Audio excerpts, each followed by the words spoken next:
Audio de mercados de miércoles 11 de octubre de 2023. Mi nombre es Alex Fuste. Debo reconocer que los eventos recientes en Israel este fin de semana me preocuparon porque trajeron a mi mente un episodio de la historia. Concretamente, en 1973, Israel fue atacada por sorpresa también, en aquel caso, por Egipto y Siria, durante el periodo festivo del Yom Kippur. Durante unos cuantos días todo fue muy incierto, como hoy.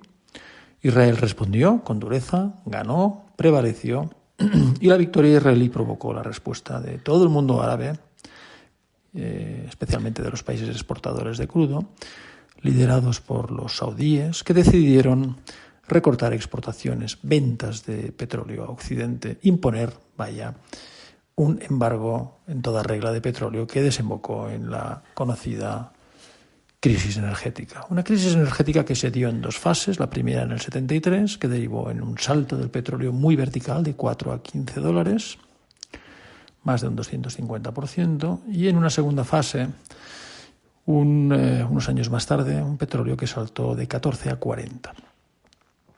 No hace falta recordar los efectos de aquella crisis energética.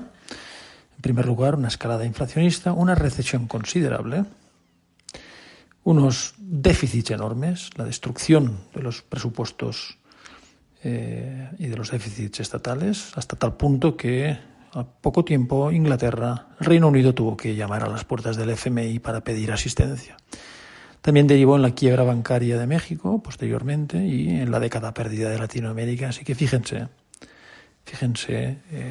los potenciales efectos que puede llegar a tener una crisis energética. Hoy Israel ha sido de nuevo atacada por sorpresa. Esto es una similitud con aquel entonces.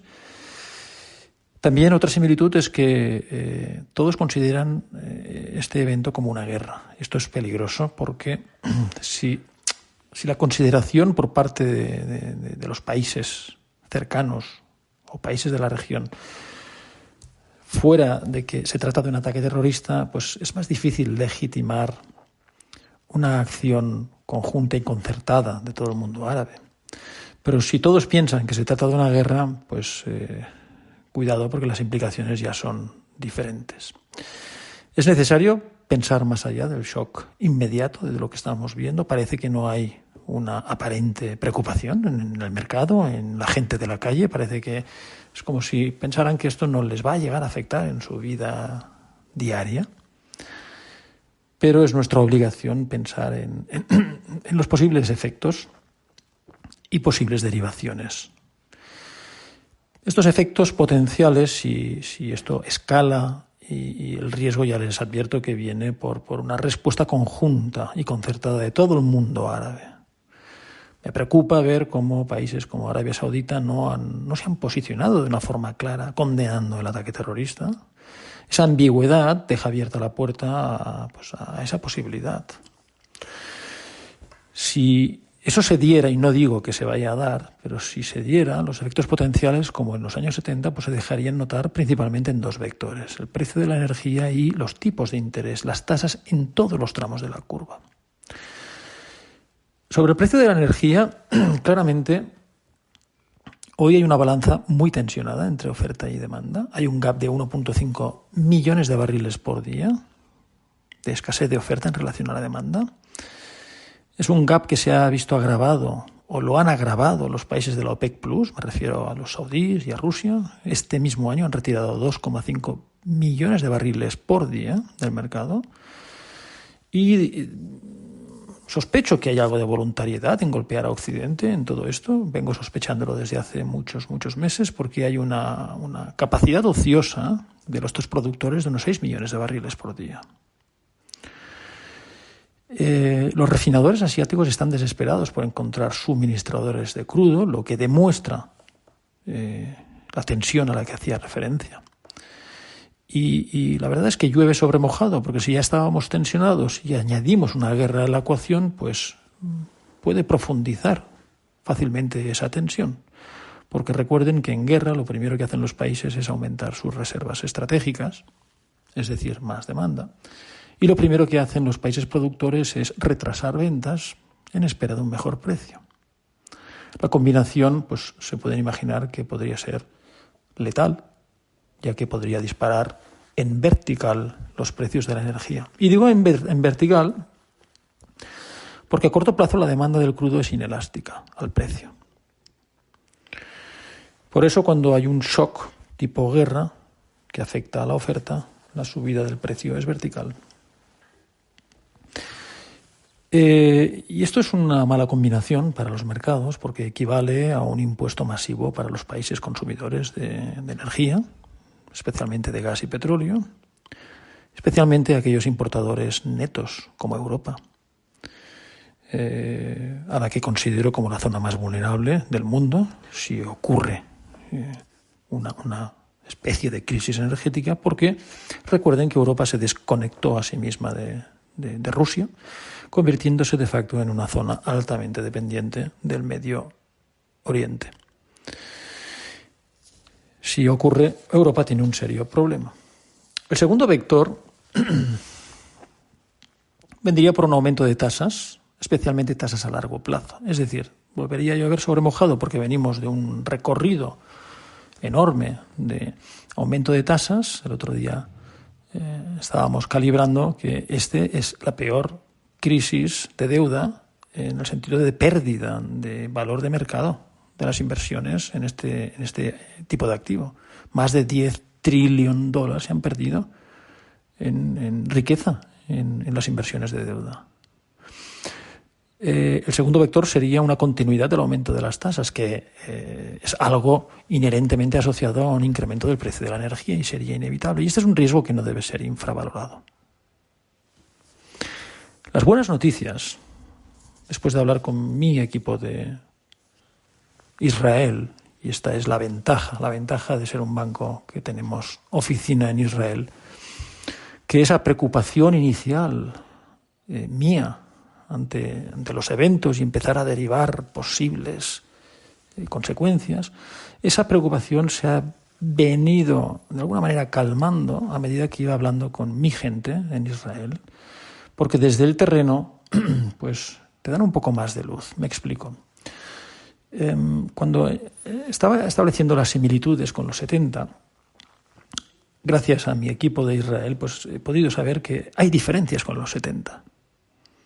Lo que de alguna manera hace que ya no sea tan probable que se materialice ese escenario tan malo. Una de las diferencias es que Israel mantiene hoy una buena relación con muchos países árabes, a diferencia de los 70. La buena relación actual es con Emiratos Árabes Unidos, con Marruecos, con Libia y con Arabia Saudita. Recuerden que estábamos a punto de firmar los acuerdos de Abraham entre Israel y Arabia Saudita y Marruecos. Hace poco pudimos ver un hito histórico. Es el primer viaje oficial de ministros israelíes a Arabia Saudita. Y esto son excelentes noticias. Evidentemente no me gusta ver que los saudíes se han posicionado en la equidistancia o en la ambigüedad y de alguna manera pone en entredicho, pone en duda esa firma. Pero no cabe duda que la firma de tal acuerdo entre israelitas y estos países árabes supondría de facto un elemento estabilizador y eso sería muy, muy bueno. Esto viene ligado a otra idea que también es positiva y que tiene que ver con el por qué ahora ha ocurrido esto. Y la verdad es que reflexionando con el equipo, pues hemos podido atar cabos, ¿no? Hemos visto claramente que ha coincidido con una de las mayores revueltas contra el régimen de los ayatolás en Irán. Recuerden todas esas mujeres quitándose el velo, desafiando a las autoridades. De alguna manera esas autoridades se veían en riesgo a sí mismos y necesitaban legitimarse de cualquier forma. Y una de las formas para legitimarse que tienen los regímenes autocráticos es precisamente inventándose una regla relacionada con la religión. Entonces, fíjense que una de las conclusiones que se puede derivar de todo esto es que el ahora relacionado con esta situación de las revueltas, podría decirse que se debe a una debilidad de Irán. Y eso siempre son buenas noticias. Esperemos que no sean capaces de escalar esta tensión. Ya les avanzo que mi gente de Israel, cuando les pregunto cuáles son las intenciones del gobierno en la región de Gaza, y me han dicho que, a modo de conclusión, que la cosa va a ir a peor antes de ir a mejor. Es decir, va a haber una suerte de ocupación total, control absoluto, espero que no haya mucha destrucción, por el bien de todos. Sería como volver a un statu quo previo al 2006, en donde había una manifiesta presencia israelita dentro de Gaza. Mi gente de Israel me decía que ellos paseaban por Gaza por entonces en los mercados, pero ahora no podían. Y también en paralelo pues me comentan que la solución buscada pasaría por una franja de tierra que separa las dos fronteras, que se denominaría la tierra de nadie, no man's land, en la que facilitaría mucho más pues el control fronterizo, el paso de la gente, ¿no? Otra buena noticia es, y viene del propio grupo terrorista Hamás, es difícil hablar de estos temas, me resulta tremendamente incómodo, pero cada día, economía, mercados e ideología o política van más de la mano. Cada día que pasa, esa línea divisoria que separa economía y política cada vez se difumina más. Y nos obliga a entender más la política, la geopolítica o la ideología de los gobiernos, especialmente en una era de dominancia fiscal. En fin, decía que un aspecto positivo viene de las propias declaraciones de Hamás recientemente. Ellos mismos han dicho y han descrito cuáles son sus apoyos. Y han dicho Irán, Qatar y Turquía. Miren, yo sé poco de esto, pero Turquía lleva muchos años estudiándola, ese régimen, esa política, esa economía. Turquía venía de un periodo 2010, 2015, periodo largo, incluso antes del 2010, en donde logró un estatus de mediador en la región, llegó a tener un rol importante. Y estaba bien visto por eso, por esta razón, ¿no? Yo creo que Turquía, en este posicionamiento, digamos, equidistante entre los dos, lo que creo que quiere o lo que creo que persigue es volver a recuperar ese estatus de posible mediador en la zona, que tan buenos resultados le dio en su día.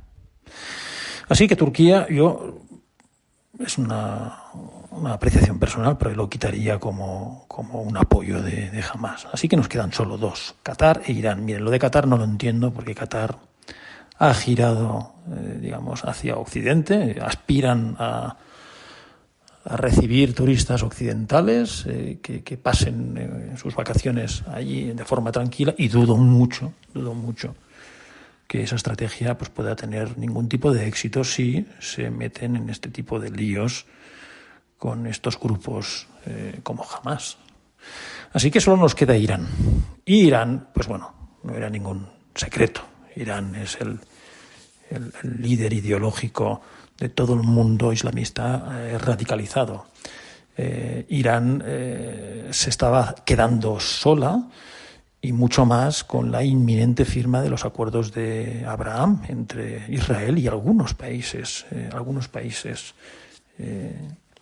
árabes o musulmanes. Entonces, de alguna manera, Irán necesitaba boicotear eso, ¿vale? Y qué mejor manera que generar un conflicto como el que hemos visto. En cualquier caso, estas tres últimas observaciones creo que son puntos favorables que por el momento me permiten decir que no creo que el escenario más probable sea una reedición de una crisis energética como la que vimos en los 70, por el momento. Son buenas noticias. No obstante, Y parafraseando a la gente, mi gente de Israel, las cosas van a ir a peor en los próximos días, antes de ir a mejor. Y eso puede generar inestabilidad. Y en esa inestabilidad la gente va a pensar en los efectos potenciales. Y en esos efectos potenciales Europa queda mal parada. Así que tendremos que tomar algún tipo de medida en los mandatos. Todo esto se suma a una reflexión que quería enviarles ya previamente a los eventos en Israel. Una reflexión que tenía que ver con el asset allocation óptimo en estos momentos. Recuerden que venimos del peor mercado de bonos de la historia. En el último año y medio, 2 años, han perdido esos 10 trillones. Y tras un buen año 2023 que estamos viendo para este equity hasta septiembre, pero que vemos signos de agotamiento también, con un menos 6% en este verano. Vamos a ver si hay signos de que esta corrección pare, ¿no? Pero los movimientos recientes a los que hacía referencia han motivado cambios en la valoración relativa de los activos, que puede ayudar a tomar una decisión sobre el asset allocation óptimo en estos momentos. Los cambios en la valoración relativa tienen que ver con la evaporación absoluta de la prima de riesgo del mercado de equity norteamericano. El equity yield es idéntico al bond yield en términos nominales y en términos reales. En términos reales, lo que uso para deflatar las tires de los bonos y del equity es el 5 años forward expected inflation. Entonces, el primer factor que hay que tener en cuenta es la prima de riesgo se ha evaporado. De alguna manera eso equivale a decir el equity no me paga por asumir el riesgo inherente al equity. Y punto número 2, un aspecto que también me preocupa, por qué no decirlo, que es un salto en las tires reales de los bonos. Hoy los bonos entre el 1 año y el 10 años están, el 1 año creo que está en el 5,5%, el 10 años está en el 4,6%. Deflatados por esa inflación forward a 5 años que les decía, me sale una TIR real del más 2%. Hace poco estábamos en muy negativo. Por tanto, ha habido una escalada vertical de la TIR real de los bonos. La combinación de estos dos factores, escalada de la TIR real más evaporización de la prima de riesgo, es una situación idéntica a la que vimos en diciembre de 2000. Y ya saben lo que ocurrió a partir de diciembre de 2000. Mucha gente empezó a sentirse poco recompensada por el equity y se inició una caída importante, acumulada del 50% en el equity en 2 años, 2001 y 2002. Aquí los defensores del equity justificarán las valoraciones actuales con argumentos varios, como, oye, la Fed logrará controlar la inflación, ya no subirán más los tipos de interés, el soft landing vendrá pero no será duro, y si es un hard landing no se preocupe porque la Fed recortará rápidamente los tipos de interés, lo cual supone de facto un apoyo para la bolsa, según ellos. Y en tercer lugar dirán que las nuevas tecnologías pues proporcionan nuevos beneficios futuros, ¿vale? Miren, en diciembre de 2000 se inició una desaceleración importante de la economía. Pasamos de unos ritmos de crecimiento del PIB USA del 5,5%, si la memoria no me falla, y acabamos en el 0% un año más tarde, en ritmos anualizados. Por lo tanto, la desaceleración fue inmediata o evidente. La Fed respondió con bajadas agresivas de tipos de interés, que empezó ya, también, si mal no recuerdo, en diciembre, con 100 puntos básicos de bajada, del 6,5 al 5,5%, si la memoria no me falla. Y después inició una serie de bajadas consecutivas casi, con una diferencia entre un máximo 2 meses. Cada bajada era del orden de 50 y 100 puntos básicos. Y el proceso acabó pues con los tipos de interés bajando hasta el 1,75 durante todo el 2001. El mercado no reaccionó favorablemente, cayó un 25%. Por lo tanto, no vale el argumento de los defensores del equity de que la Fed estará allí para ayudar. Es más, al año siguiente, en 2002, con los tipos muy, muy bajos en el 1,75, eran muy bajos para la época, el mercado de equity acumuló una nueva bajada del 22% para completar el proceso total de bajada de casi el 50%. Por lo tanto, hoy estamos ante una situación similar al 2000, en donde uno puede sentir que el equity no paga. Entonces, aquí se abren tres preguntas. Uno, ¿bolsa o bonos? Bueno, en cierta manera, esta situación actual de valoración relativa, pues desde esta óptica hay que optar más por bonos que por equity, creo yo. Es por eso que en nuestros mandatos no estamos consumiendo todo el presupuesto de riesgo o de exposición en equity. Por lo tanto, hay que optar más por bonos. La segunda pregunta tiene que ver, vale, bonos, pero ¿bonos corporativos o bonos de gobierno? Miren, voy a ser muy claro aquí. Los bonos de corporativos, los spreads de crédito famosos, investment grade y high yield, están algo por debajo de su media histórica de 20 años. Es decir, comprar crédito hoy requiere tener una fortísima convicción de un crecimiento nominal en PIB, crecimiento real, crecimiento en ventas, cash flows que se mantendrán y márgenes.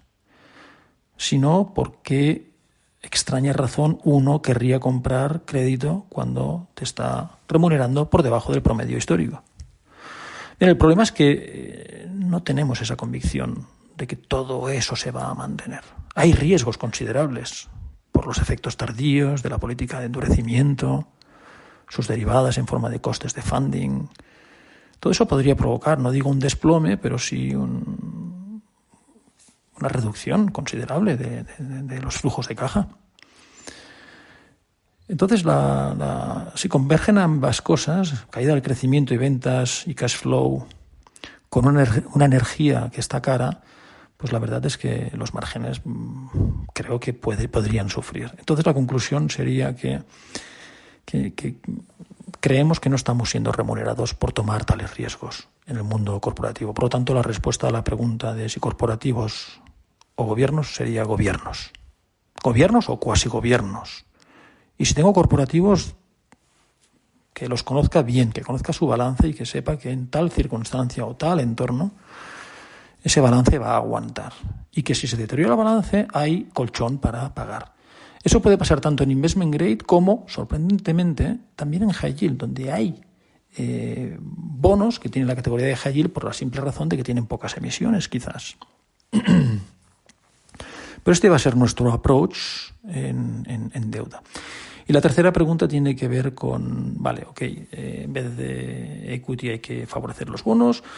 Dentro de los bonos, mejor gobiernos que crédito corporativo. Y la tercera pregunta tiene que ver con bonos a largo o bonos a corto. Ustedes saben mejor que nadie que venimos de un proceso doloroso de aumento considerable de las TIRES. Y para mí es un enigma saber si las TIRES en su senda alcista continuarán o se ha acabado aquí. ¿Subirán más o no? Es un enigma. Es un enigma porque el tema de la recesión no se ve a corto plazo. Está lejos de parecer una realidad hoy. Hablando con mis pares, la verdad es que hay un cierto consenso de que sí tiene que haber una desaceleración importante, llámenle como quieran, desaceleración, soft landing, ¿vale? Pero esto se ve como algo que puede ocurrir en 6, 9, hasta 12 meses. Y bueno, esto hace que mantener bonos a largo hoy vaya a resultar en algo muy incómodo. En segundo lugar, con la curva invertida, el 1 año paga 5,5%, el 10 años paga 4,6%. Los inversores sienten que no están siendo recompensados por tomar riesgo de tiempo o riesgo de duración. Podrían deshacer a largo, ¿vale?, poniendo más presión en el largo, o podrían simplemente seguir sin mirar a los tramos largos, que es lo que viene ocurriendo, ¿vale? Por lo tanto, sigue siendo incómodo desde esta perspectiva también tomar bonos de larga duración. Las dinámicas de oferta y demanda de bonos aún pudieran impulsar las TIRES al alza. Por un lado, el Tesoro emite deuda a un ritmo alarmantemente alto, lo que significa una presión alcista en TIR, y por otro lado, la Fed seguirá reduciendo sus holdings de balance, poniendo mucho papel en el mercado, es decir, vendiendo bonos, lo que supone también una presión adicional para las TIRES. Y los tenedores extranjeros, los tenedores oficiales, bancos centrales, seguirán vendiendo su deuda, sus bonos de deuda, impulsando la tira al alza, en tanto en cuanto la factura energética nacional siga siendo alta. Deberán tirar de ahorros, es decir, vender ahorros o treasuries, para dedicar más capital a la factura energética elevada, algo que parece que va a quedarse por un tiempo. La conclusión, por lo tanto, a esta tercera pregunta es que entre bonos a largo y bonos a corto, preferimos bonos a corto. Muchos me preguntan, ¿qué significa bonos a corto? Pues miren, todo aquello en donde una subida de 100 puntos básicos adicionales de la TIR no se lleve el carry. Es decir, si en el 3 años estoy recibiendo un 5%, y el 3 años tiene una duración de 1.5 aproximadamente, o un 2%, si suben 100 puntos básicos perdería un 2%, pero la TIR o el carry es del 5%, ahí todavía puedo estar, en el 3 años. Diría que hasta el 4 nos sentimos cómodos, entre el 0 años y el 4 años. Bien, esto es un poco la reflexión que quería compartir con ustedes. Muchos de ustedes me han pedido una valoración de la situación, especialmente después de los eventos observados en Israel. No podíamos hacerlo al cabo de 24 horas, por razones evidentes. No teníamos ni la información, ni habíamos realizado las reflexiones. ¿Quién sabe? Esto puede cambiar mucho. Nadie absolutamente puede saber cómo van a desarrollarse los sucesos en los próximos días. Pero esto es lo que podemos ofrecerles a día de hoy. Recordar que los mandatos tienen en cuenta todas estas consideraciones, están posicionados para todo. Creemos que podemos aguantar bien el golpe, si es que viene, y en cambio si no viene y sigue la complacencia, pues nos beneficiaríamos de la misma. Esto es todo por mi parte, muchas gracias y hasta la próxima.